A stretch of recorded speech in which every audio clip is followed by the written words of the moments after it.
Bundan buyon daromad topish imkoniyati cheklangan va nogironligi bor shaxslar kambag'allar reyestrida bo'lmaydi. Ularni 100% qo'llab-quvvatlashni davlat zimmasiga oladi. Allayarov, Zahidov viloyat hokimlari 1-yanvardan teng imkon inklyuziv bandlik loyihasini joriy etib, nogironligi bo'lgan 40 ming odamni ishli qilsin. Har bir xonadonga kirib chiqasizlar. Har bir mahallaga bekorga ijtimoiy xodim bermaganman.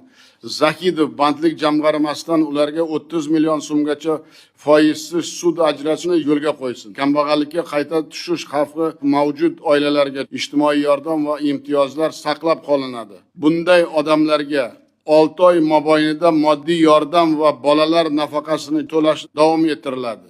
Bog'cha va to'garak xarajatini qoplash, davolanish orderi kabi 110 ta ijtimoiy xizmat va yordamdan 12 oy davomida qo'shimcha foydalanish imkoni beriladi. Bundan tashqari og'ir hayotiy vaziyat sababli kambag'allikka tushib qolishi xavfi yuqori bo'lgan oilalarni oldindan aniqlab, ularga manzilli yordam ko'rsatish yo'lga qo'yiladi. Buni Mirziyoyev va Shahnoza o'z nazoratiga olib, viloyat hokimlari bilan har oyda menga yozma hisobot bersin. Har bir odamni uyiga kirib borasizlar. Imkoniyati cheklangan va nogironligi bor shaxslar davlat ko'magida degan tizimni joriy qiladi.